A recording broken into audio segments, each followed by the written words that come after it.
A paz do Senhor, meus queridos irmãos. Estamos aqui mais uma vez para uma live do Adotar. E é com um grande prazer e satisfação que eu recebo todos vocês aqui. Mas espero que todos possam estar acompanhando e que, se você tiver perguntas, já vai deixando elas aí anotadas, prontas, porque nós vamos ter uma conversa muito interessante hoje aqui. E eu quero, sem mais delongas, já apresentar nossos convidados da noite, que vão falar quem eles são, de onde eles vêm, e vão fazer uma breve apresentação deles, tá bom? Então é isso, eu vou passar a palavra para eles agora. Boa noite a todos vocês que estão assistindo a gente. É uma alegria saber que não somente os irmãos aqui de Brasília estão nos assistindo, mas também do estado do Pará, lá da Eslovênia, outros irmãos assistindo a gente nesse momento. Então, para que você que não conhece a gente ainda, sou o Rodrigo, sou de Belém do Pará, e aqui do meu lado eu vou deixar que ele se apresente, a minha digníssima esposa Daiane. A paz do Senhor, queridos irmãos, desde Brasília, Belém, de onde você estiver assistindo, seja muito bem-vindo a essa live. Eu me chamo Daiane Freitas, aqui essa pequena Zala de 5 meses, e o nosso Luca, o primogênito. Seu nome? Luca. Esse é o Luca. Esse é o Luca Freitas. E com muito prazer que estamos aqui para participar dessa live. Já compartilhe o link e fique à vontade para fazer perguntas sobre a missão lá na Eslovênia. Amém. Gente, então, algumas semanas atrás recebi uma notícia maravilhosa do Rodrigo. Ele já tem 4 anos que eles estão na Eslovênia, eles estão trabalhando lá, um trabalho maravilhoso, que eles daqui a pouco vão entrar em mais detalhes com a gente aqui para explicar, para falar. E a gente sempre faz contato por videochamada e tudo, e aí ele me deu essa notícia maravilhosa. Cara, estamos no Brasil, estamos aqui, queremos ver vocês, queremos ver a DGO. E para a gente é uma grande alegria, um grande privilégio recebê-los. Tivemos um culto ontem abençoadíssimo. A gente está distribuindo os links desse culto de ontem, onde eles detalharam todo o projeto, todo o trabalho que eles têm feito ali. E se você quiser, se estiver interessado também, pode pulsar lá no canal da DGO, que você vai encontrar esse culto de missões que foi transmitido ontem. E foi uma bênção. Então, eu queria começar perguntando para o Rodrigo. Rodrigo, me conta da tua caminhada com Cristo, assim, antes mesmo de missões, mas eu acredito que é legal para a gente conhecer quem é o Rodrigo, de onde veio o Rodrigo, e assim, a vida com Cristo, como é que foi toda essa tua caminhada aí, meu irmão? Sim, com certeza, é bom poder falar sobre isso. Bom, eu nasci num lar cristão, né, Felipe? Os meus pais são pastores também, e nasci no lar cristão, fui criado nesse lar cristão, mas quando eu vi os meus pais trabalhando, servindo na obra desde pequeno, né? Mas quando eu tive meus 18 anos de idade, eu me desviei dos caminhos do Senhor, porque eu entrei na universidade, né? Minha formação, eu sou advogado e entrei na faculdade, no curso de Direito. E logo no início da faculdade, eu, um pouco depois, me desviei dos caminhos do Senhor, me afastei dos caminhos do Senhor, andei bem longe dos caminhos do Senhor. E para mim eu cheguei a um ponto até de não acreditar mais. Cheguei no ponto de me virar um ateu. Assim, para mim, foi um momento bem difícil da minha vida, né? Fazer até piadinha com crente, aquela coisa toda, aquela pessoa que tinha parece que uma amargura, sabe? E eu me lembro que uma noite tudo isso mudou. Eu lembro que numa noite eu estava com um grupo de amigos, né? A gente estava se preparando para ir para uma festa. E naquela noite o Senhor falou no meu coração. Ele falou com uma voz que não tive dúvida que era Ele. Ele falou assim: o que você está fazendo aqui? Não foi para isso que eu criei você. Tenho planos para a sua vida e eu quero fazer esses planos na sua vida. Mas você vai ter que voltar para mim.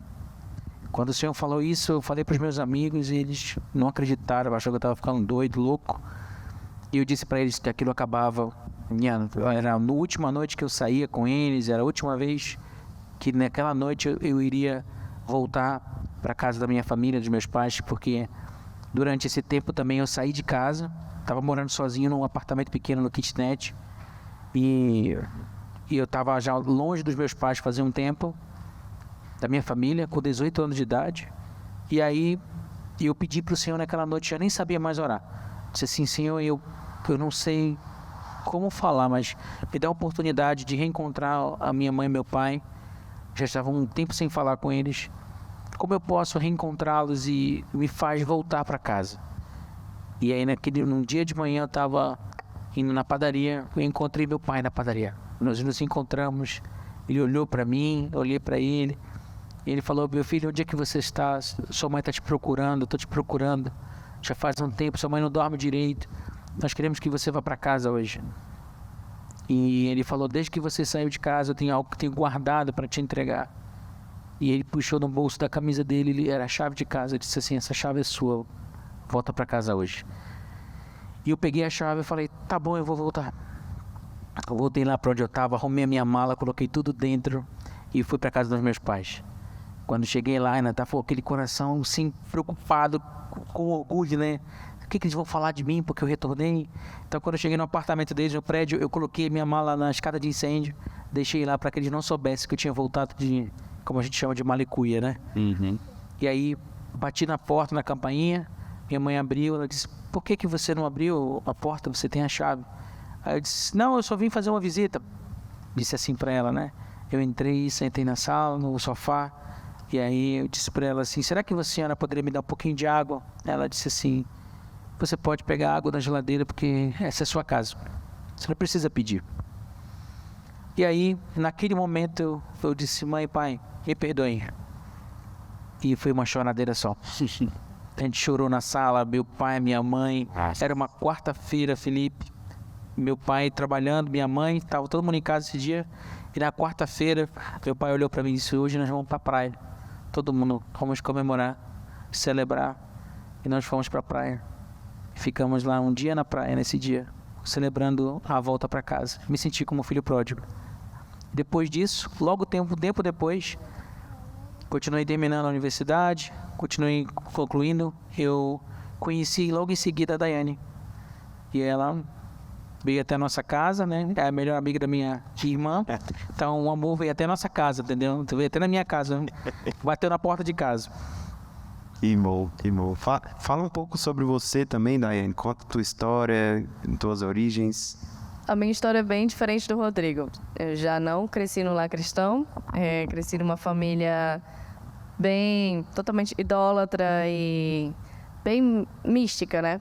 E com secretismo religioso. Então era um misto de espiritismo, de crenças em Umbanda, um misto de tudo, assim. Então no domingo de manhã eu ia com a minha avó na missa, e nas quintas à noite ia nesses encontros e reuniões espíritas de Umbanda, de Paxa, tudo isso. Então, assim, mas sempre ali eu cresci através da minha avó com essa fé, né? E sabendo que eu queria algo. Eu cresci com aquele vazio, ia nessas reuniões, ia na missa, mas sempre com aquele vazio. Sempre procurando por algo, mas não sabia o que era, né? Como todo aquele que não conhece a Cristo realmente tem um vazio. Mas aí, com 15 anos, recebi um convite de um amigo para ir visitar uma igreja evangélica. Eu nunca tinha ido numa igreja evangélica. Eu cresci com ouvindo aqueles jargões da minha mãe que evangélico crente, né? A verdade, é tudo ex alguma coisa, ex viciado, ex isso, ex aquilo. Claro, ela não entendendo um novo nascimento, né? Então, eu nunca tinha pisado numa igreja, nem imaginado ir. Mas aí eu aceitei o convite dele. E aí eu fui. E era um culto de jovens. E nesse culto de jovens, assim, foi maravilhoso. Desde o momento que eu entrei na igreja, e participei ali, e ouvi as ministrações, e ouvi o louvor, eu já comecei a chorar copiosamente. Não sabia porque que eu estava chorando, só sabia que tinha alguma coisa ali diferente, que tinha uma vida ali.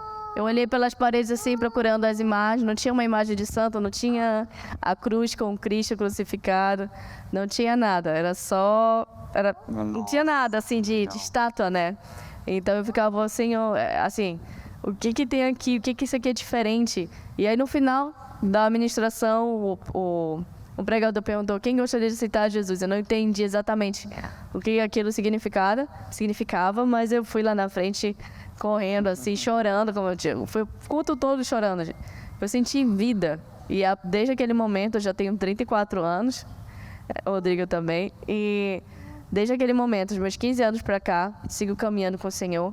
E ali, na Assembleia de Deus, em Castanhal, no interior do Pará, eu também fui ouvindo falar de missões, dos congressos de missões.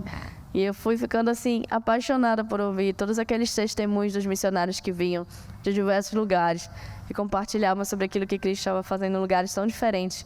Então, assim, eu fiz aquela oração, aquilo que Samuel falou, Senhor, eis-me aqui, né? Eis-me aqui. Eu fiz essa oração e assim o Senhor foi caminhando e convergindo toda a minha vida para um dia encontrar o Rodrigo, que eu mudei de cidade, fiz enfermagem, né? Passei na faculdade, mudei de cidade, fui para a capital, fui para Belém. Lá eu conheci a Renata, que é a minha melhor amiga e irmã do Rodrigo. E assim, a partir dessa amizade, conheci também o meu esposo. E ali o Senhor aliançou realmente propósitos de vida. Mesmo ainda o Rodrigo não ter a vocação missionária despertada, que isso o Senhor veio despertar nele quando ele voltou para a igreja, né? Voltou para o chamamento do Senhor. E assim o Senhor uniu as nossas vidas e aqui estamos já há 6 anos casados. Fizemos 6 anos esse ano. E quase 4 anos na Eslovênia. Meu Deus. É muito...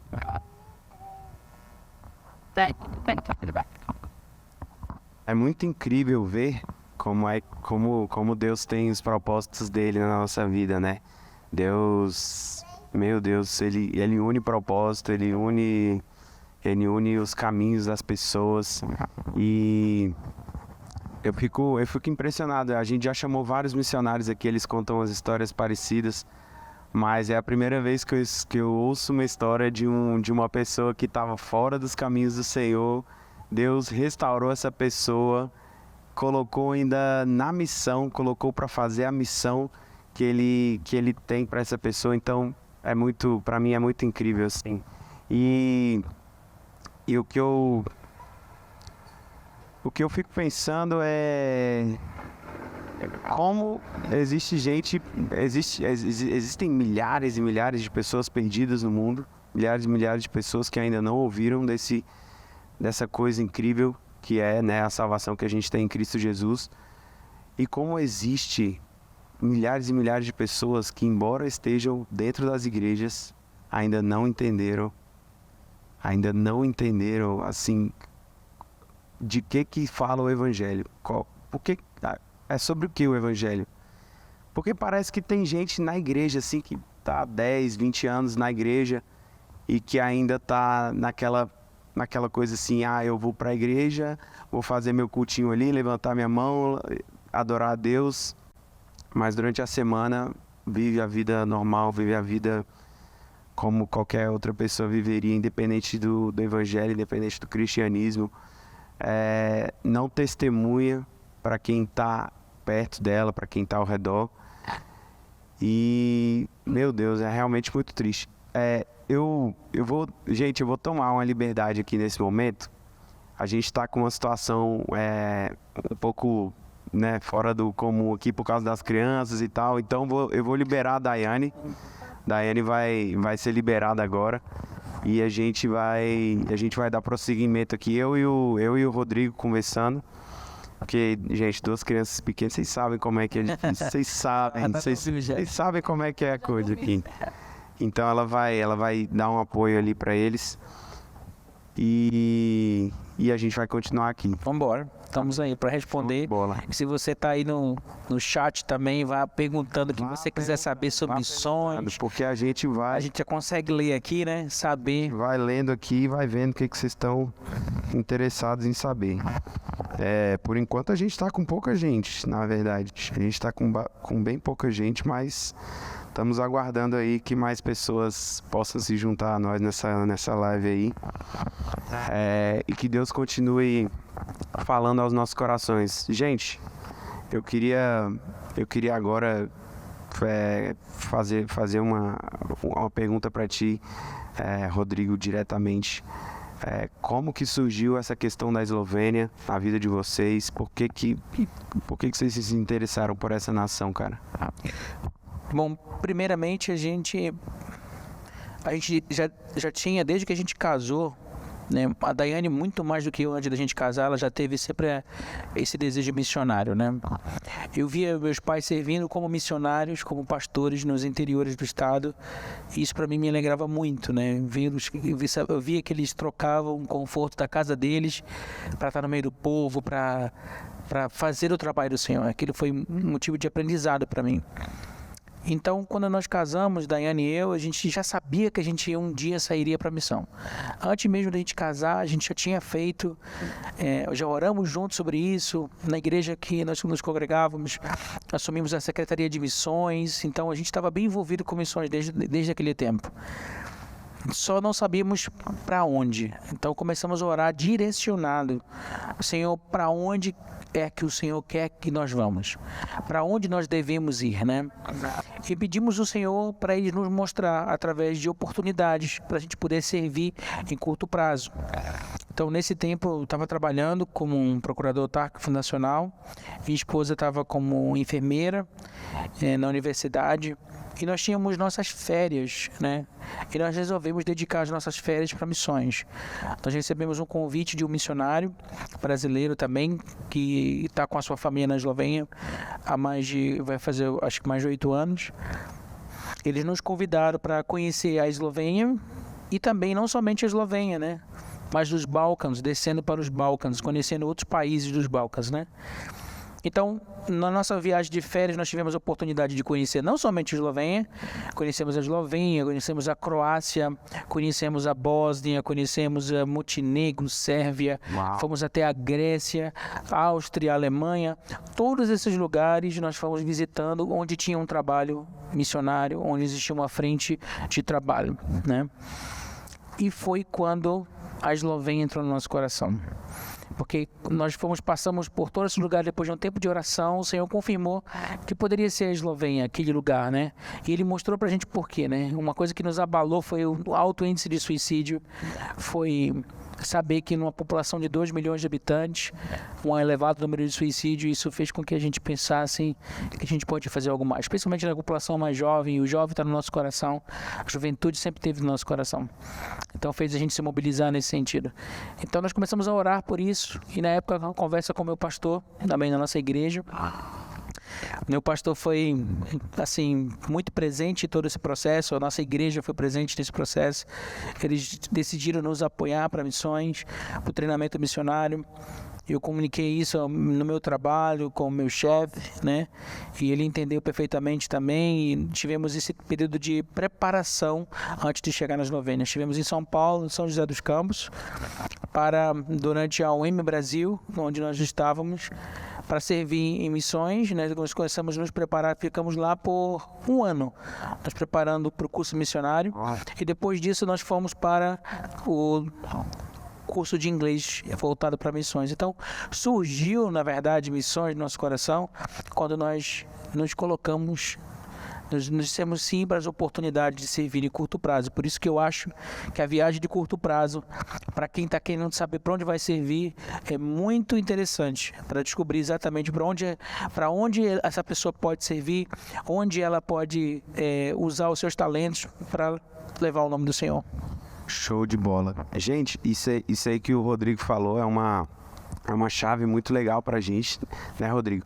Porque, inclusive, domingo passado agora eu fiz um anúncio e eu queria que vocês soubessem também, quem estiver na live aí, quem estiver assistindo a gente, que a gente vai ter uma viagem missionária, mais uma, né, esse ano que vem aí, porque esse ano a gente já fez uma ali pros ribeirinhos e a gente vai estar fazendo mais uma vez ali para o Paraguai. Então, cara, eu tenho certeza que, como na vida do Rodrigo, muitas coisas aconteceram, as vidas deles foram direcionadas, transformadas nessa direção aí de missões. Acho que muita gente também pode ser muito impactada por essa experiência que é uma viagem missionária de curto prazo. Mas nós vamos continuando aqui. Rodrigo já contou um pouco da origem dele, da vida, da caminhada cristã dele, já contou como missões surgiu.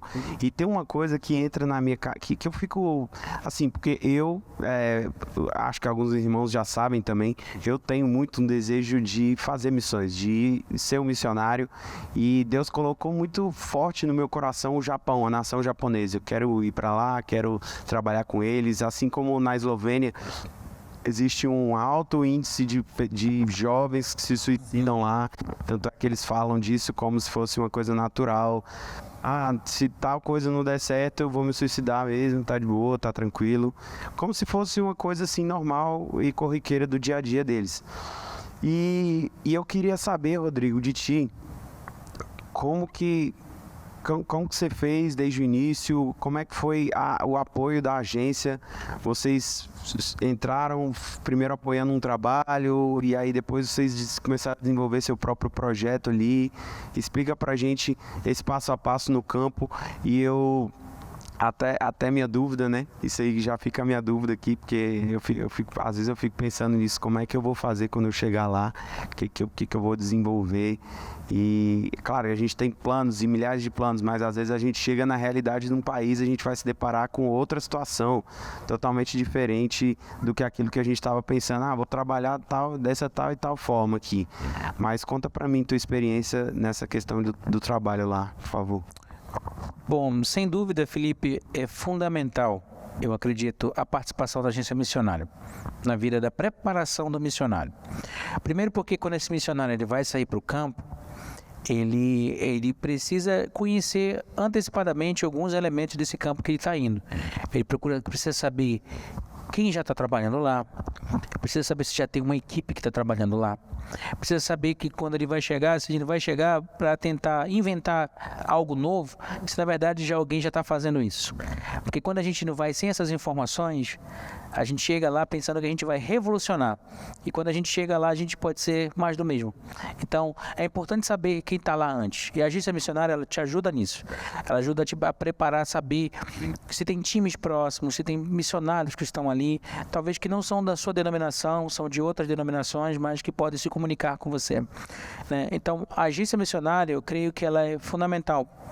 É importantíssimo para a preparação, uma das coisas importantes para que todo missionário que vai sair, é uma coisa que eu realmente recomendo, é que se saia com um projeto missionário. Afinal de contas, você vai para uma nação, você precisa conhecer o povo, a necessidade do povo. É claro que você vai poder fazer um diagnóstico quando estiver lá, sabendo qual é o seu público específico, com que povo você vai atuar, se é com crianças, adolescentes, jovens, adultos, idosos, se é com pessoas que têm alguma debilidade, pessoas com deficiência. Você vai ter que fazer um diagnóstico de acordo com os seus talentos, onde você vai estar situado, onde você vai morar. Então, essas perguntas elas são muito importantes, são perguntas prévias e serão perguntas também quando você estiver no campo, vivendo no campo. Você vai conseguir fazer esse diagnóstico melhor. E a agência te ajuda a fazer isso, porque ela te prepara para esse momento, tanto prévio como quando você está vivendo no campo, né? Então, por exemplo, no nosso caso, quando nós saímos do Brasil para a Eslovênia, a gente, além de ter a participação ativa da nossa igreja local, lá em Belém do Pará, né, nós também tínhamos a participação da agência ativa em contato com a igreja que iria nos receber. Então, por exemplo, uma equipe de missionários foram até a igreja onde nós iríamos ajudar, né? No primeiro momento, nós fomos até uma igreja na Eslovênia, uma pequena congregação para ajudar. Essa equipe foi lá, conversou com o pastor, falou sobre que nós estaríamos vindo, fez perguntas importantes, né? Sobre a nossa chegada, como seria, se existia um lugar onde a gente poderia morar próximo da igreja. Fizeram essas perguntas. Então, o pastor já sabia previamente quais seriam as nossas demandas iniciais, né? E a agência te recomenda, né, quando você chega no campo, a preparação é com a língua, né? Você se prepara com o idioma, vai escolher um lugar para morar. Mas na nossa chegada foi um pouquinho diferente, né? Como a necessidade era muito grande, isso eu não recomendo para ninguém, mas às vezes acontece isso. Nós já chegamos servindo, chegamos já assumindo o grupo de jovens da cidade. E foi necessário, era necessário naquele momento, então nós assumimos isso. Então, a agência ela é fundamental, Felipe. Eu conheço missionários que saíram sem agência missionária, sem a participação numa agência, somente com o envio da igreja local, e que a parte financeira não era problema, o sustento estava completo, mas faltou a preparação. Faltou a parte do idioma, faltou a parte de entender um pouco do choque cultural, faltou a parte da adaptação. Como não houve esse preparo prévio, esses missionários, muitos deles voltaram, cheios de feridas, machucados, porque não estavam preparados para esses choques, não estavam preparados para... A gente sempre diz que é um gráfico, né? Você tem um gráfico de adaptação no campo missionário, né? Você primeiro vive a lua de mel. É um momento que tudo é lindo, maravilhoso, o país é incrível. Você começa a ver as belezas naturais, é diferente. Depois você tem uma queda nesse gráfico, né? Que quando você chega exatamente a viver na realidade do cotidiano. Onde não vai ter a comida brasileira, onde não vai ter os seus amigos, onde não vai ter, né? Difícil demais. Difícil demais. Sem a comida. Sem o churrasco brasileiro. O povo é diferente, né? A forma como o povo te trata, como você se relaciona com o povo. Você não vai ter o calor. Exatamente. A forma como é tratado aqui no Brasil. Gente, pra vocês terem uma ideia, só pra vocês saberem como é que é. Que dia que a gente foi no restaurante? Foi... Hoje. Ontem também. Ontem à noite. A gente ontem à noite foi aqui no Potiguar. O Potiguar tava lotado, absolutamente lotado. E aí a gente entrou, aquela barulheira, o pessoal conversando alto, falando alto, gente cantando parabéns pra cima e pra baixo. Todos os parabéns da cidade, parece que tava ali concentrado no Potiguar. E o Rodrigo falou assim, bicho, se o europeu tivesse, se o esloveno tivesse aqui, ele não ia aguentar, ele já saía logo. Se ele visse esse restaurante aqui com esse tanto de gente, com essa barulheira toda, ele não aguentava, ele saía fora. E aí eu perguntei, mas será que não tem um restaurante cheio desse jeito lá na Eslovênia? Tem, mas se tiver, é baixinho, o pessoal não conversa alto, não vai ter essa barulhada toda aqui. Então nós brasileiros somos um povo barulhento, um povo, sabe, e aí... Isso faz falta, viu, Felipe? Faz. Porque quando você quer o barulho, você quer o calor humano, você não tem. Então, quando você está no campo, você sente falta até da música que toca do teu vizinho alto, sabe? Você sente falta disso. Você está num silêncio total. Você está numa cultura diferente, onde as pessoas, até para se expressarem, bebê recém-nascido, quando chora, nem parece que é um gatinho miando, entendeu?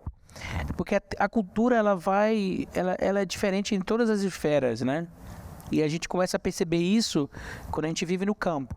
E só que nesse momento que eu estava falando, tem um momento da choque cultural, que é esse momento que a gente está conversando agora.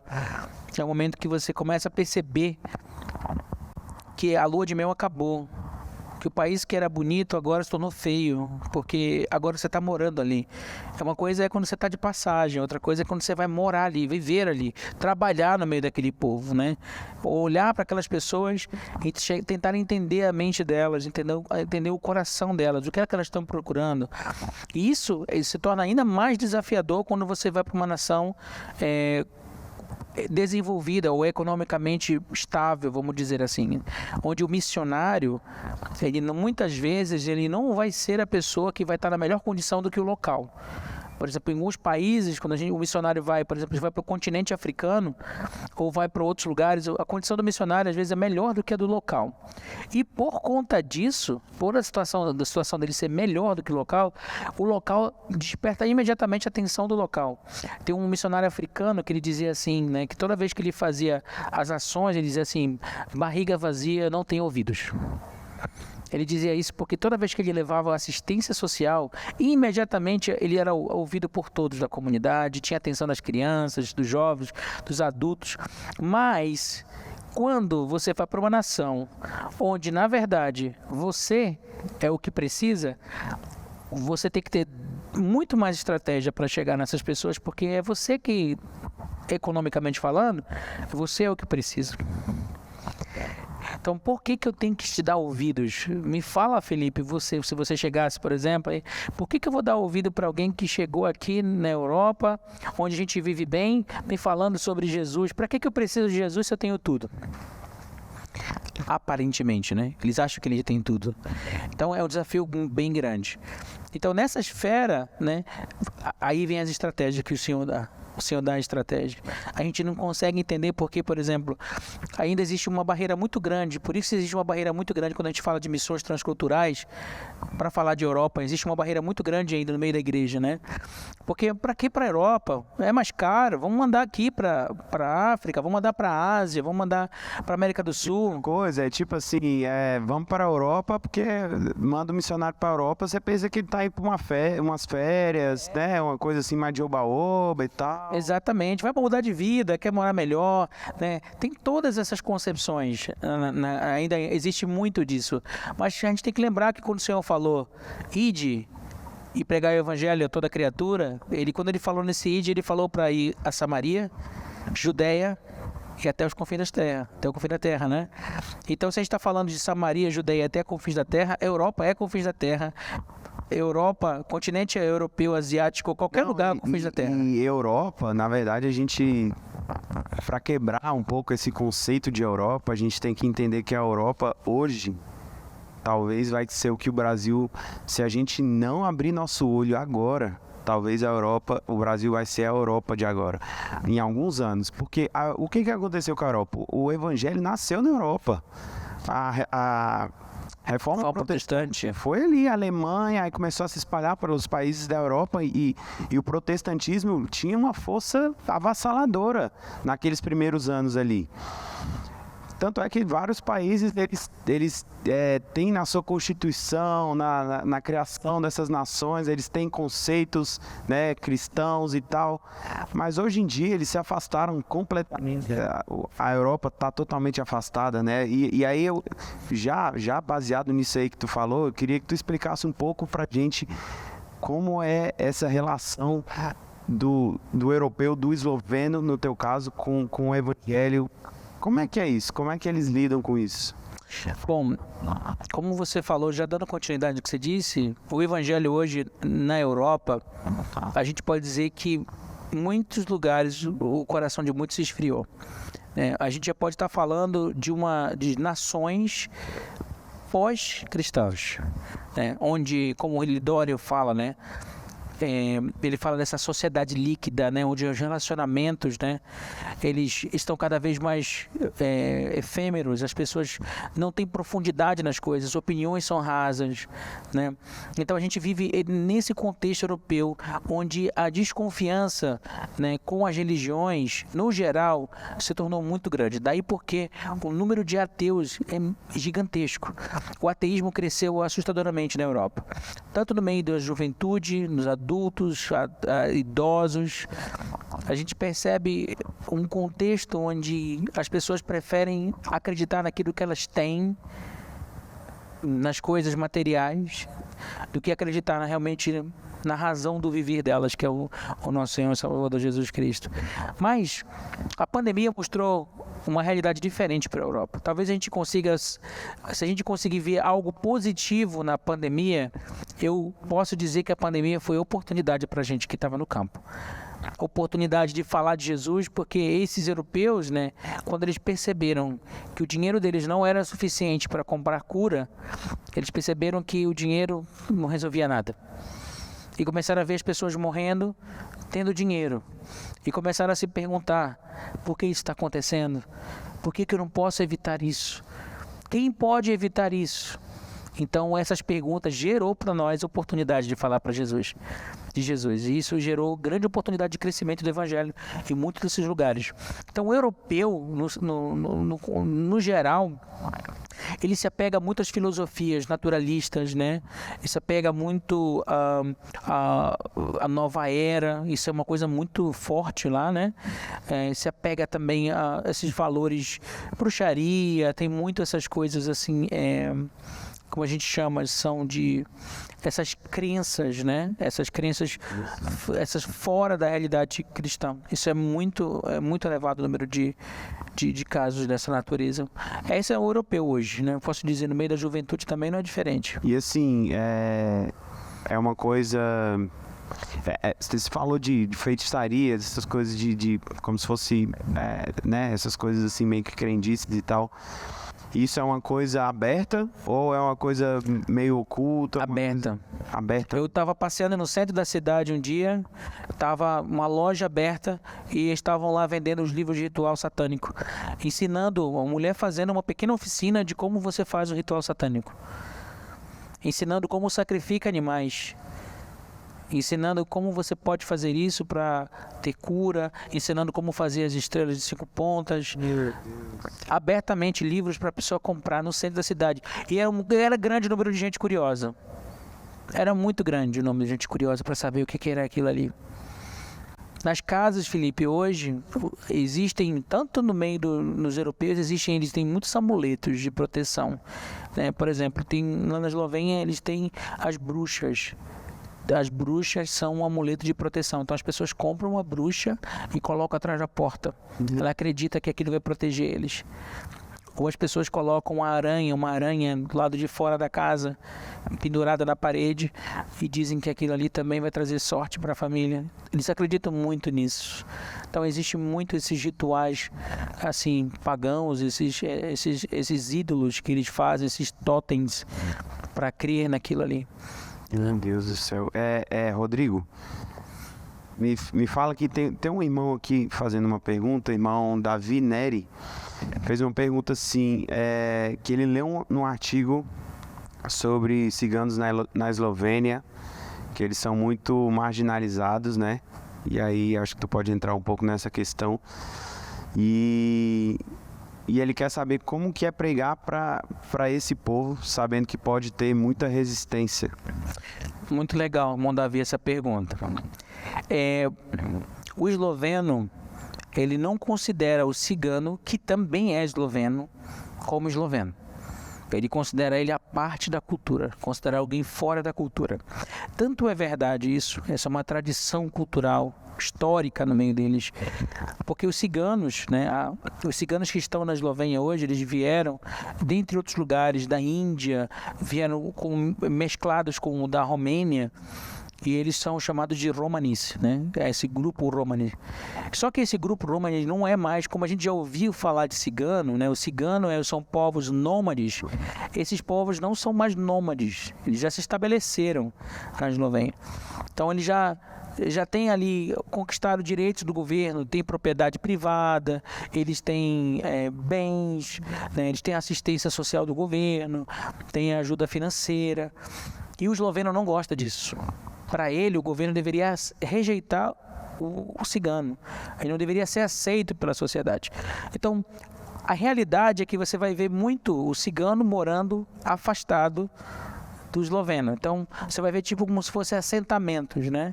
Onde eles moram, a comunidade dos ciganos, e ali, qualquer carro diferente, eles vão saber que estão talvez em ameaça, em risco.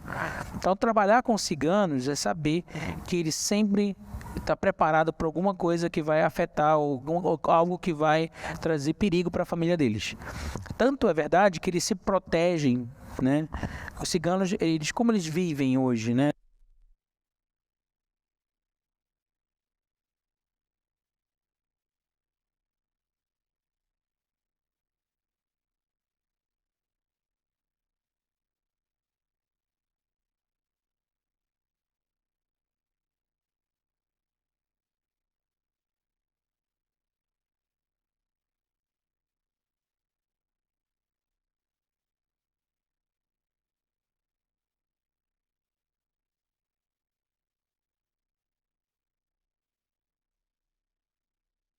Então isso tem muito essa parte do mercado negro, de crimes no meio dos ciganos, né? Daí porque o esloveno também não gosta dele. Então quando o esloveno acha que alguma coisa desapareceu da casa dele, é porque um cigano roubou, mexeu, né? Porque não é normal haver crime lá, né? Então para a gente trabalhar com o cigano, é saber que você vai dialogar com essa cultura. Você vai dialogar com a cultura do que o roubo é normal, do que se apropriar de alguma coisa que não é sua, é normal. Você vai dialogar com alguém que se sente ofendido pela cultura do esloveno, que quer a morte do esloveno, que não quer saber deles. Os ciganos são extremamente violentos. Tanto que famílias rivais, quando se encontram, é capaz de exterminar a outra família por conta dessa rivalidade, né? Eles sempre estabelecem entre eles um chefe, né? Eles estabelecem um líder da comunidade. Geralmente aqueles que estão os mais idosos, mais velhos, e os que têm melhores condições. E eles são os líderes, eles vão trabalhar para o bem-estar da comunidade. Então, eles vão procurar oportunidades para eles, vão ajudar a comunidade, vão trazer assistência para a comunidade. Então, eles são representantes da comunidade e são a palavra final. Se um cigano, né, por exemplo, agora recentemente a gente teve um conflito entre duas famílias, né? Uma família, por uma razão que nós ainda estamos tentando descobrir o que aconteceu, deixou de vir nas reuniões. E eu fui lá na outra família visitar, perguntar por que eles não queriam vir. E todos eles estavam com medo de dizer por quê. E disseram, só fala com o nosso chefe, que é o chefe da comunidade. E eu fui falar com o chefe. Ele disse que eles não se sentiam bem recebidos. Por isso ele não deixou que ninguém fosse mais. Então, assim, eles têm essa forma. Então, trabalhar com ciganos é você, primeiro, apresentar o evangelho puro e simples, de maneira fácil. É um povo de pouca leitura, é um povo muito visual, é um povo de contação de histórias. Então, por exemplo, uma boa dica são as parábolas. As parábolas são excelentes ferramentas para você ensinar os princípios do reino para os ciganos. Foi isso que a gente fez, né? Quando a gente chegou na comunidade dos ciganos, nós começamos a contextualizar as parábolas, não? Por exemplo, a parábola do bom samaritano, eu contextualizei junto com um grupo, né, trazendo e como o cigano, o cigano é fofoqueiro, o cigano gosta de crime, gosta de novela, gosta dessas coisas, sabe? Assiste muita novela mexicana. E aí no dia que a gente estava falando sobre, eu ia falar nesse dia sobre o bom samaritano, a parábola, eu mudei os elementos todinho da história. E aí eu cheguei nessa cozinha onde a gente se reunia, e tinha cigana para todo quanto é lugar, até pela janela. Eu disse assim, gente, hoje eu queria contar um crime que aconteceu para vocês com o meu advogado. É um cliente que veio falar comigo uma vez, é um assunto confidencial. Por favor, não vai sair daqui esse assunto. Meu irmão era cigano pela janela para ouvir que história é essa, que negócio é esse. E curioso para saber da história. Eu falei, por favor, não deixa ninguém saber que esse é E eles estavam tão curiosos. Eu comecei contando a história, mostrando fotografias. Olha, o crime aconteceu nessa rua aqui, né? E o homem que foi roubado, esse aqui todo ensanguentado, e levaram tudo dele, levaram o carro dele, levaram as coisas dele todas. E tava passando esse homem aqui, ó, um padre ali, tava passando e não fez nada. Esses padres não fazem nada mesmo, falando. Mas aí passou um pastor evangélico também, esse aqui, olha, e não fez nada por ele. Aí já ficaram assim, né? E depois, por último, sabe quem ajudou? Esse homem era um cigano que estava no chão. Quem ajudou ele foi um esloveno. Não é possível. Não é possível. Foi um esloveno. Não é possível. Então, eu disse para eles, essa que vocês acabaram de ouvir, na verdade, não é uma história pessoal minha. Isso é uma parábola que o Senhor Jesus contou. A parábola do bom samaritano. Cara, depois que eu contei essa parábola, esse povo orou pelo povo esloveno. Fecharam os olhos deles, vamos orar pelos eslovenos, vamos orar. Eles oraram juntos. Então, como o cigano é um povo extremamente visual, você tem que usar muito da criatividade, principalmente na contação de histórias. Isso é muito, muito bom. Eles fazem eles fixarem bastante. Cara, e o cigano, ele não tá só lá na Eslovênia, não. Tem cigano aqui no Brasil. Inclusive o cigano, junto com os surdos, junto com os ribeirinhos e alguns outros grupos, eles são existem 8 grupos, maiores grupos não alcançados do Brasil, ou seja, é como se fosse realmente povos não alcançados, porque tem uma porcentagem de, às vezes, em algumas vezes, chega a menos de 1% de cristãos evangélicos no meio desses povos. É impressionante como cada cultura tem sua peculiaridade, cada povo tem sua peculiaridade, cada povo acho que tem uma forma de você chegar com o evangelho. E eu fico pensando assim, será que é bem sucedido eu sair na rua, chamar o pessoal da minha igreja lá na Eslovênia? Gente, vamos fazer um evangelismo aqui, vamos sair na rua, vamos distribuir panfleto pro pessoal, vamos falar. E como é que é a tua estratégia lá? Como é que tem sido feito isso? Você faz assim, né, de forma aberta na rua ou... Me explica aí mais ou menos como é que funciona lá, cara. Essa é uma ótima pergunta. Sabe por quê? Porque o evangelismo, seja qual for o contexto, ele dá certo. Ele funciona. Porque o evangelismo, ele passa de um pressuposto, que alguém está procurando alguma resposta, está procurando um sentido. E o evangelismo, ele vem trazer essa resposta, porque a realidade, Felipe, é que em todo lugar as pessoas estão procurando por um Salvador. Existe uma dinâmica que a gente consegue ver na nossa cultura moderna. A gente vê, por exemplo, que os filmes de super-heróis fizeram tanto sucesso. A gente vê os filmes da Marvel fazendo sucesso para o mundo inteiro, sucesso de bilheteria, porque ainda existe no coração das pessoas esse desejo de um super-herói, de um salvador. Alguém que vai defender elas, alguém que seja mais forte que elas, alguém que vai conseguir evitar a morte, guardar o planeta. E as pessoas estão procurando isso. Só que quando a gente chega com um evangelho, com a resposta do Senhor Jesus, aí que tá, a estratégia ela é interessante. A gente sempre começa, não é com as afirmações, a gente começa com as perguntas. Quando a gente vai evangelizar os povos, assim, principalmente dessas nações pós-modernas, essas nações pós-cristãs, vamos dizer assim, a gente começa com as perguntas. Por exemplo, como foi a pandemia para você? Como sua família passou pela pandemia? Você acha que ainda existe uma chance disso voltar? Você acha que a sociedade ela vai continuar firme ou ela vai desaparecer? Como você se imagina daqui a 10 anos, 20 anos? Partindo de perguntas como essa, você começa a ter abertura para gerar essa proximidade, né?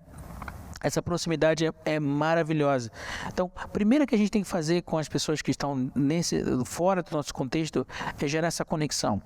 E essa conexão e abertura, ela se dá através do relacionamento. Você precisa estimular o relacionamento. Então, mesmo no evangelismo, mesmo que seja rápido, você tem que ter em mente que você não vai conseguir evangelizar 200 pessoas.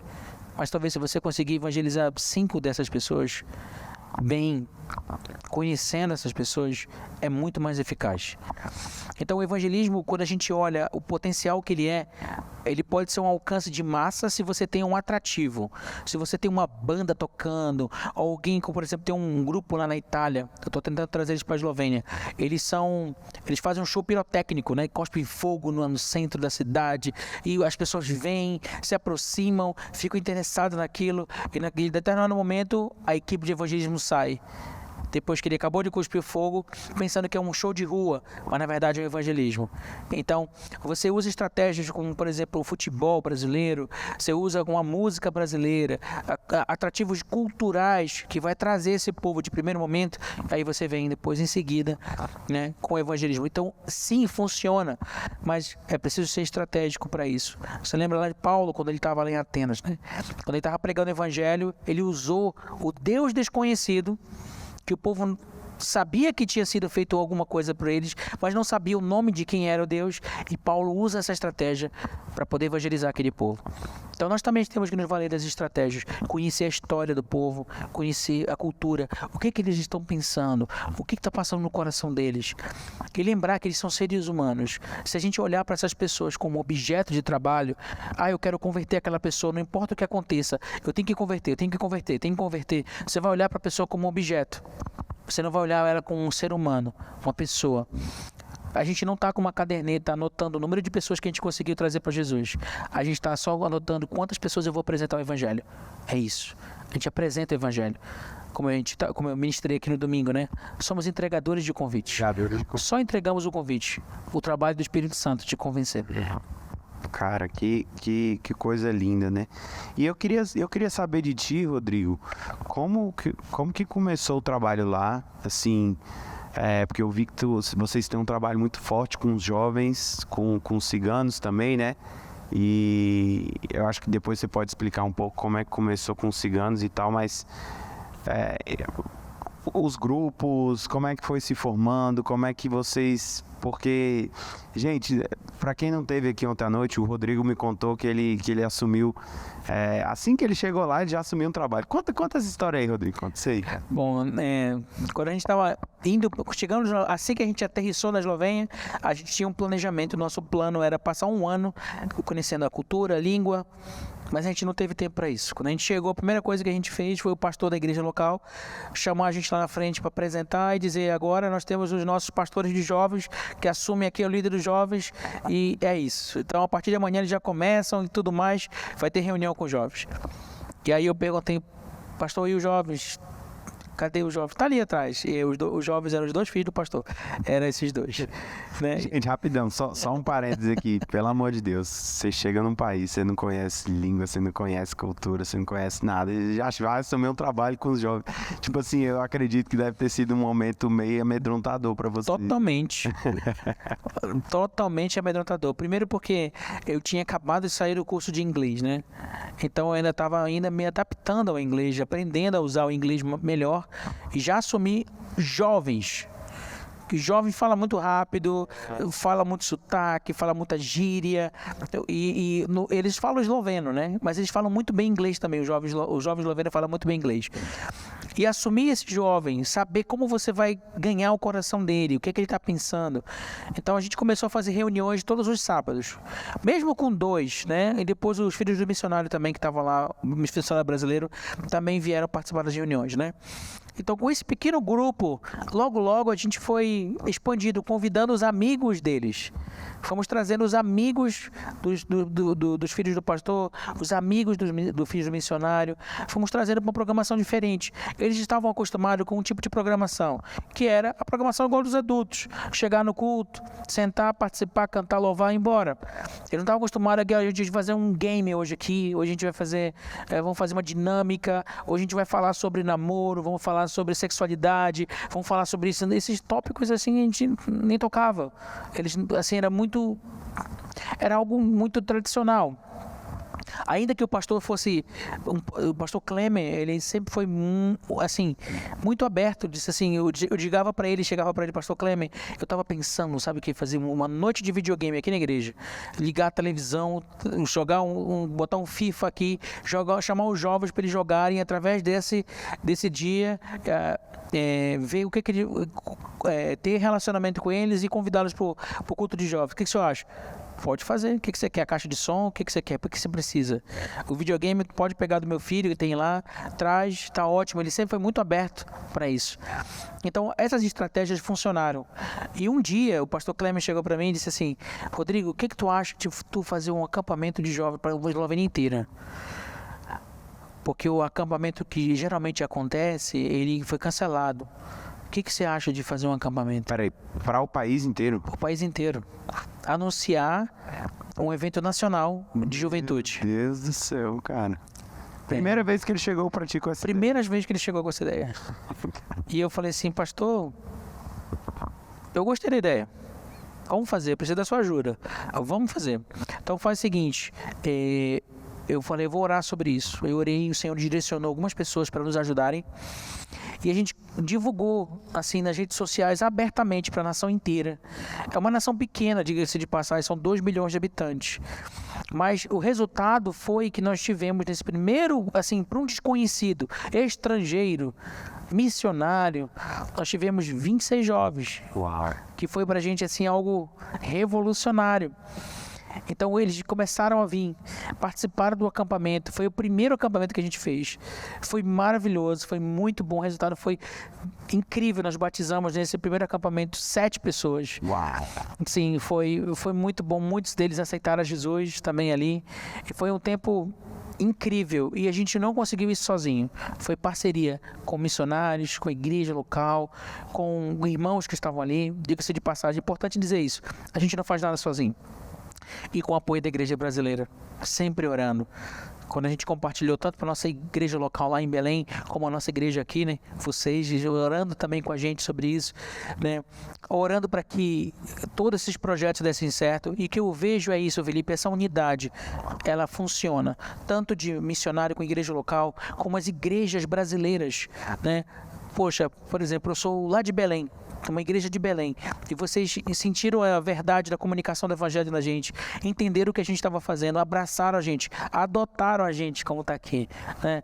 Desde o princípio isso foi assim, e vocês oram pela gente toda semana, mandam oração, a gente se comunica diariamente, né? Quase constantemente sobre isso, falado sobre o trabalho tantas vezes. Então essa unidade, ela faz a diferença, a cobertura espiritual, ela faz a diferença, e foi assim que a gente conseguiu atrair essa juventude. Então já fizemos outro acampamento de verão, depois fizemos acampamento de inverno, então foi aumentando o número. Graças a Deus já tivemos até 30 e poucos jovens, 33 jovens eu acho. Uau. E foi muito, muito bom, foi maravilhoso, cara. Isso, meu irmão, que bênção, nossa, é incrível mesmo, né?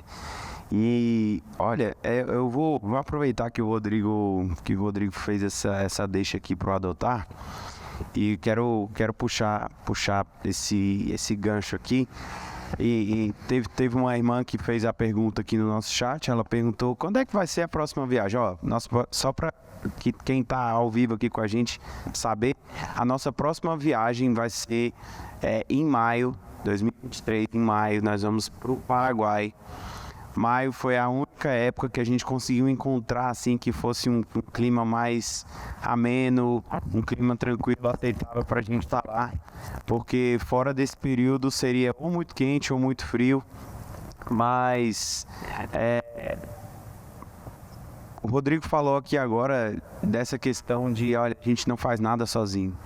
A gente nunca vai conseguir fazer nada sozinho. Na nossa vida em geral, e principalmente em missões, a gente tem que ter um apoio. E nós, a DGO, nós, Projeto Adotar, nós que estamos aqui, somos a igreja que sustenta, que apoia, que faz acontecer esse trabalho lá na outra ponta. Então, se a gente não entender o nosso papel, se a gente não entender que nós somos parte disso, a gente nunca vai conseguir fazer a diferença, entende? Às vezes tem alguns irmãos que falam comigo assim: poxa, eu queria ajudar, mas esse mês está difícil para mim, esse mês está complicado para mim. E eu tomei para mim, na minha vida, quando comecei aqui no ministério, eu não era um adotante assim, eu simplesmente...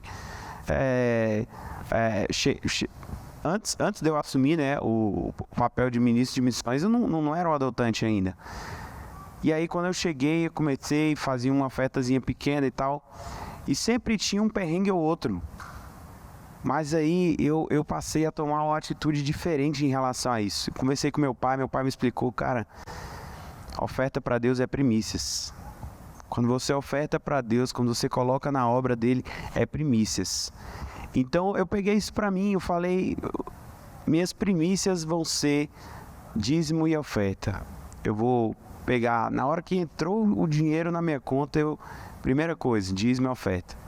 E aí o resto, meu irmão, o resto é Deus que faz. O milagre, vixe, e você pode ter certeza. Eu falo pela minha vida.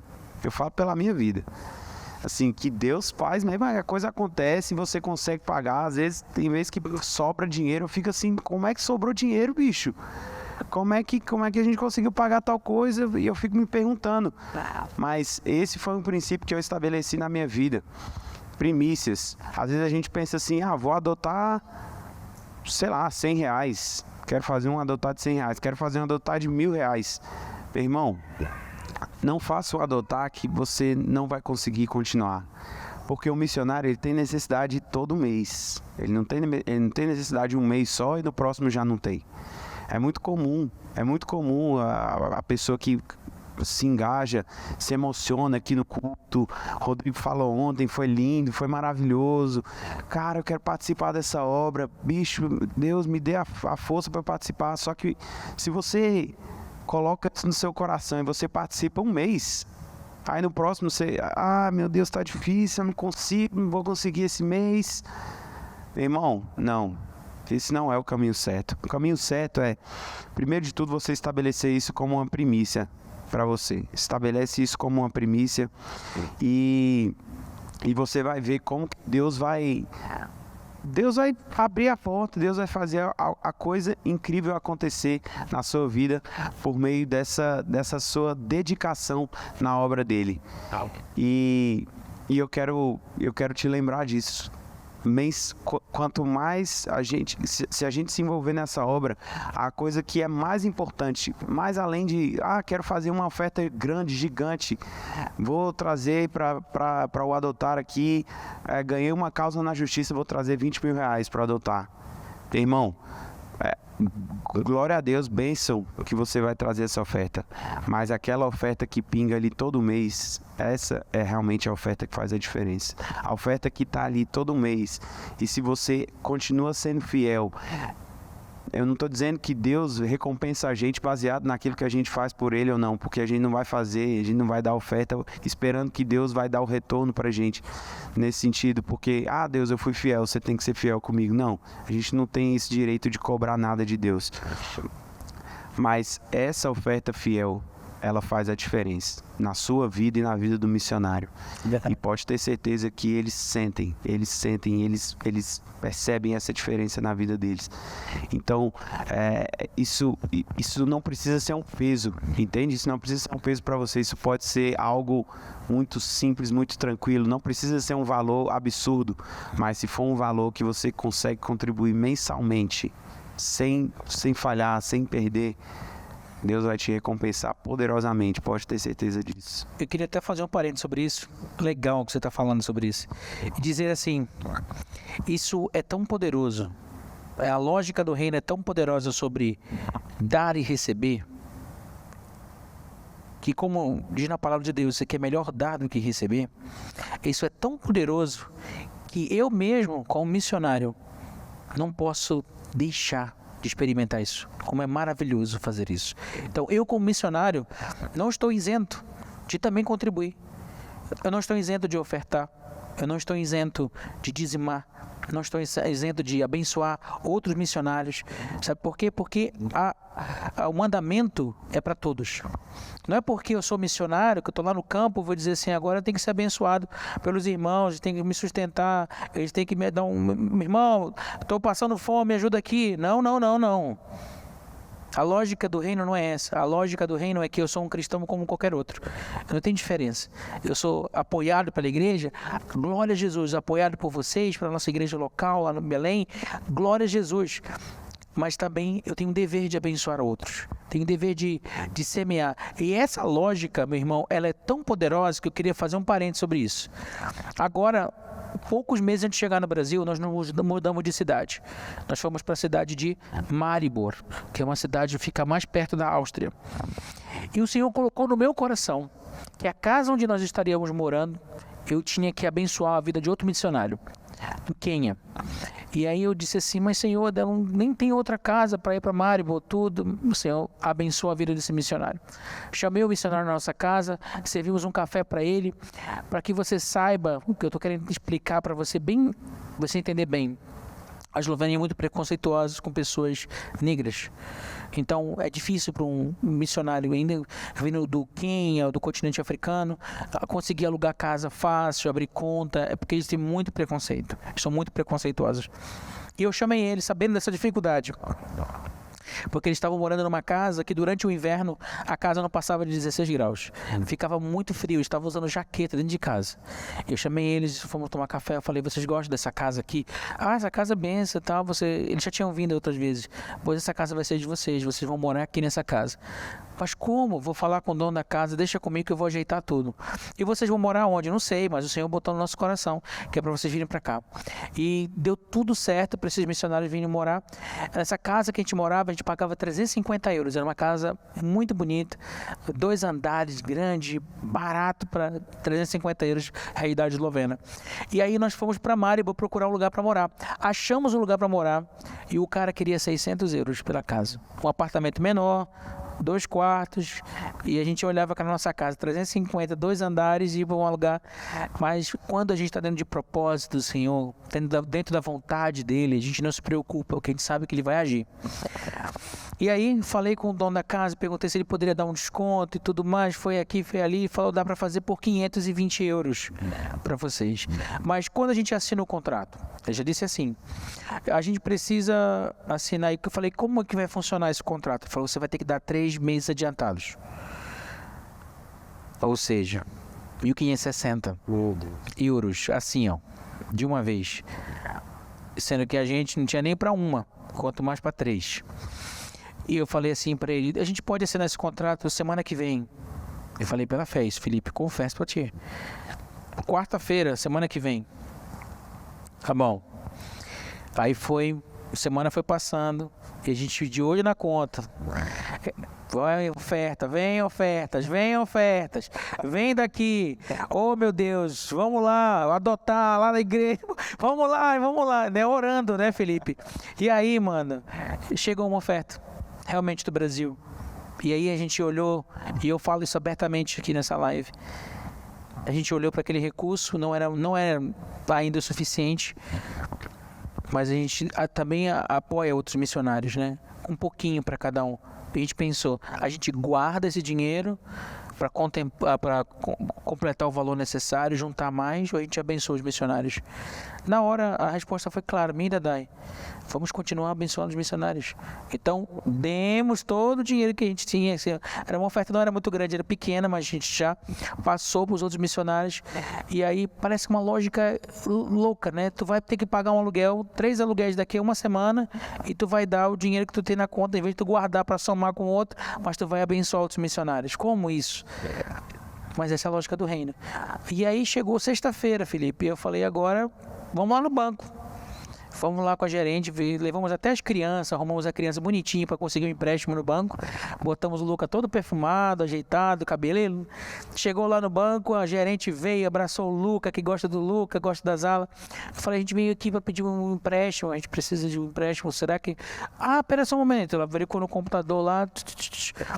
Vocês têm direito a 400 euros. E a gente precisava de 1.560, no mínimo era esse, né? Nossa. Aí eu falei... Puxa, tudo bem. Ela falou, vou deixar pré-autorizado, se vocês usarem ou não, vai ficar lá. 400 euros. Aí eu fui fazer as contas com a Dai. Eu falei, amor, como é que a gente vai conseguir mudar? A gente precisa de 1.560. Ainda precisamos pagar um caminhão para nossa mudança. Ainda precisamos, como na casa que nós entramos, anteriormente a gente não pagou calção, vai ter que pintar a parede, ajeitar tudo para poder entregar. Então a gente calculou que dava uns 2.000 euros isso aí. Felipe, no mesmo dia, uma eslovena ligou pra gente que ela queria ver a Zala, que ela não tinha visto a Zala ainda. Nós fomos lá na casa dela. Lá da outra cidade. Da outra cidade onde a gente morava antes. Que aí ela chamou a gente para tomar um café com ela, e ela viu a Zala, deu um abraço, e ela chegou na minha direção e me deu um envelope. Ela disse assim, isso aqui é para que você saiba que o Senhor quer você na Eslovênia. Ela só falou isso. Aí eu guardei o envelope no bolso, agradeci, oramos, fiquei muito feliz. Cheguei em casa, fui abrir o envelope. 2.000 euros. Você que está assistindo aí. 2.000 euros. Seja fiel. Seja fiel num pouco. A palavra de Deus diz isso. Seja fiel no pouco e no muito Ele coloca. Naquela hora que eu vi aquele dinheiro, 2.000 euros, eu chorei. Liguei pro dono da casa lá do outro. Pois nós vamos assinar esse contrato amanhã. Viajei para lá, assinei, paguei as 3 adiantadas com muita alegria. E a mulher dele, quando ela recebeu esse dinheiro, ela disse assim, olha, eu vou dizer para vocês uma coisa, outras pessoas vieram nesse apartamento para ficar lá, mas alguma coisa me dizia que tinha que ser vocês. Eu fico arrepiada, ela disse assim, eu fico arrepiada só de se lembrar, eu sinto muita alegria de ver vocês, não sei porquê, mas tinha que ser vocês que tinham que ocupar a minha casa. Isso é o Senhor que faz. Então quero que você ouça esse testemunho, lembre dele. Quem está falando com você é um missionário, meu irmão. Um missionário que recebe lá, tem que fazer um estilingue, ó, para poder fazer o orçamento caber, mas que não deixou e não deixe os princípios do reino. Ofertar em missões é uma arma poderosa, é a arma poderosa que nós temos de mostrar para o nosso dinheiro, para o nosso recurso, que nós servimos ao Deus mais poderoso que o nosso dinheiro. E lembrar disso é lembrar que não é a nossa oferta, não é ofertar na família de alguém, na vida de alguém, não é eu quero dar isso aqui para o missionário fulano de tal, a gente está falando de reino. Está falando de um projeto, adotar, que vai ser para outras famílias, muitas famílias, não é só uma família, que vai alcançar muita gente. Então a fidelidade, ela é uma arma preciosa, não somente para a igreja, para o missionário também. Meu Deus do céu, gente, que testemunho é esse? Que história maravilhosa. E assim como o Rodrigo, eu poderia também aqui passar horas falando das coisas incríveis, maravilhosas que Deus fez na minha vida. E que eu atribuo tudo a isso, sabe? Eu atribuo muito a isso, a essa questão da fidelidade. E de ser fiel a Deus, ser fiel a essa obra. Porque essa obra é dele, né? Essa obra não é de ninguém aqui, não é minha, não é do pastor da igreja, não é dos adotantes, não, essa obra é de Deus. E às vezes eu para ser sincero com os irmãos, eu vou falar isso aqui para os irmãos, vou explicar. A gente tá passando por uma crise assim financeira no adotar. Porque a gente sempre tem muitas variações, né? Alguns irmãos contribuem um mês, alguns irmãos não contribuem no próximo. E a gente flutua demais, assim, nas nossas arrecadações. E a gente, nesse exato momento, está num momento bem crítico. Mas eu não creio, em momento algum, que vai faltar. É impressionante isso, né? Porque a gente, é igual o Rodrigo falou, cara.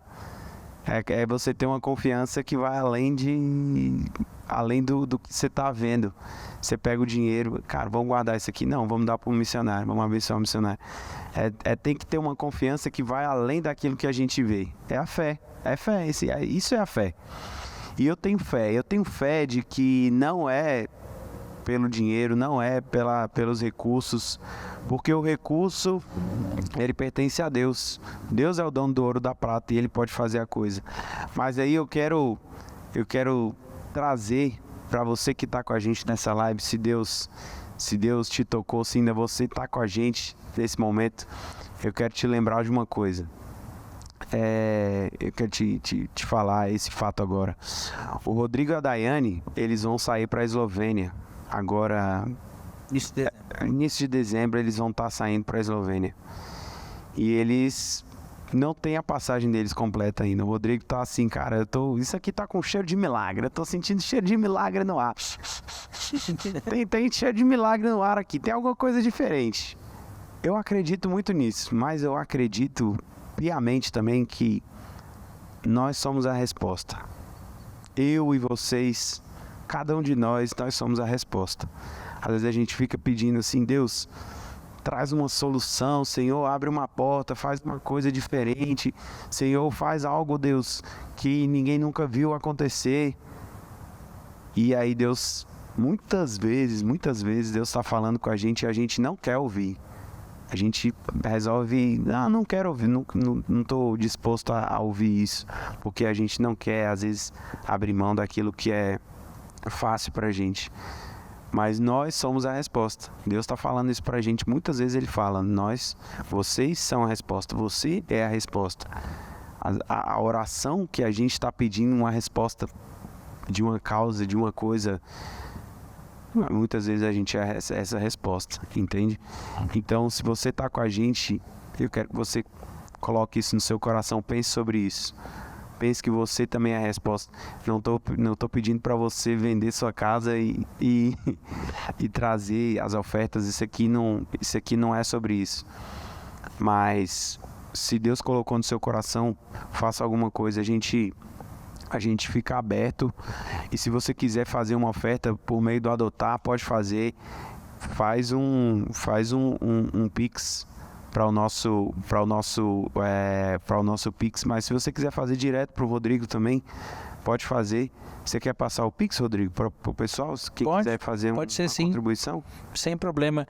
Como não dá para, numa live, não dá para colocar o QR Code, né? Mas eu posso passar assim sem problema nenhum. O Pix é o CPF da minha esposa Daiane, que eu vou passar agora aqui, então só um pouquinho. Enquanto você vai falando, eu queria agradecer de coração um irmão querido daqui de Brasília, que é o irmão Paulo. O irmão Paulo que tem nos ajudado a ver aí as passagens, tem ajudado a pesquisar quais são as melhores passagens possíveis aí, tem ajudado a gente a investigar isso. Muito obrigado, irmão Paulo, por estar vendo, cotando, ele está sendo incansável para ajudar a gente aqui na igreja. E ele, com esse coração missionário que ele tem, já tem trazido boas respostas no sentido de ver a melhor maneira que a gente pode fazer. Eu vou pedir já para a Daiane me trazer o CPF dela aqui para colocar no Pix, né, para que você fique à vontade para fazer. Mas a gente tem um número, só para que você saiba, o número que a gente precisa levantar para nossas passagens é 13.562. Esse é o número da passagem da família toda saindo do Brasil. E eu, Daiane, Luca e Isala, né, nós chegando até a Eslovênia para chegar no início de dezembro agora já, para continuar os trabalhos. Esse ano agora a gente tem um desafio de evangelismo já no final do ano agora, no Natal. A gente vai fazer um evangelismo lá na Eslovênia. Então eu preciso chegar. Na verdade, eu já estou atrasado, já era para estar lá, né? Porque a gente vai começar um projeto muito legal também agora no início de 2023, chamado The Way. Esse projeto é em parceria com a igreja local lá de Maribor, onde o pastor ele é um jogador de futebol profissional, o Marcos Tavares. Você pode até pesquisar aí depois no Google. E ele jogou no time chamado Maribor, se aposentou recentemente, e ele conseguiu autorização junto com a sua esposa, a pastora Letícia, autorização do Centro Cultural de Kamenitsa. A gente começou a ter umas salas naquele lugar, então a gente vai utilizar para esportes, música, aula de inglês, aula de dança, todos voltados com princípios cristãos, para atrair a comunidade local. E a gente começa agora no início de 2023, então a gente precisa chegar para dar sequência em tudo isso. E como eu disse para o Felipe, eu não me preocupo, estou assim, né, tranquilo aqui, porque a gente já conhece esse caminho, né? A gente aprendeu que ele está no barco. A tempestade está aí fora, mas ele está no barco. Deus está no barco e não tem o que a gente temer. Às vezes a gente...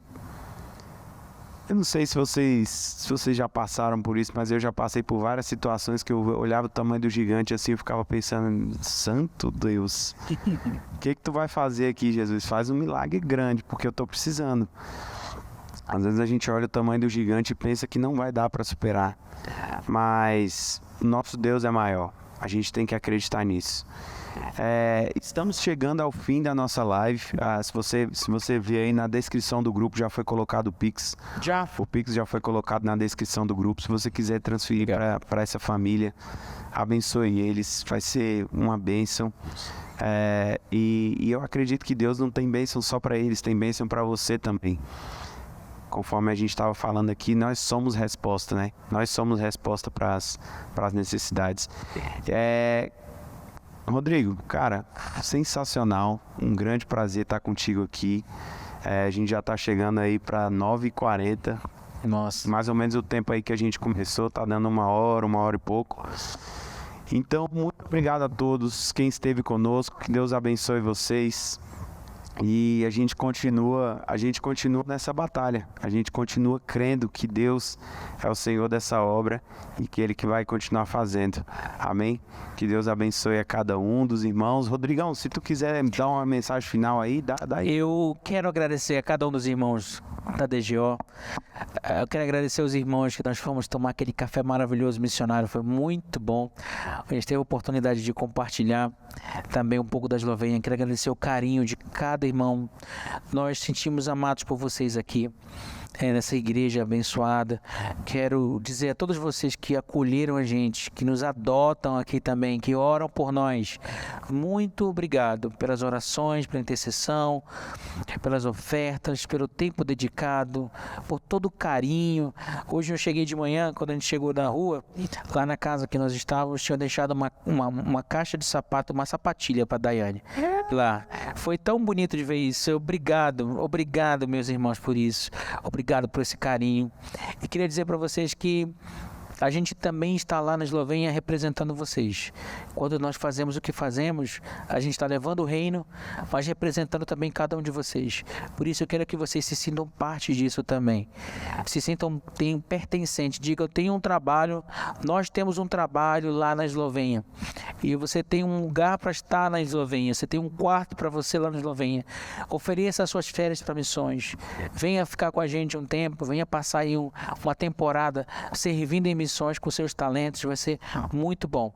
Quero também abraçar a nossa igreja que está assistindo lá em Belém do Pará agora, nossos irmãos, nossos pastores. Eu quero abraçar todos vocês, dizer, meus irmãos, obrigado sempre por todo o carinho, por todo o cuidado também. Então, Deus abençoe vocês grandiosamente, muito bom estar aqui. E vindo no Brasil, aqui é a parada certa, tem que estar aqui. Tem a parada certa. Então é isso, gente. Muito obrigado, que Deus abençoe e boa noite.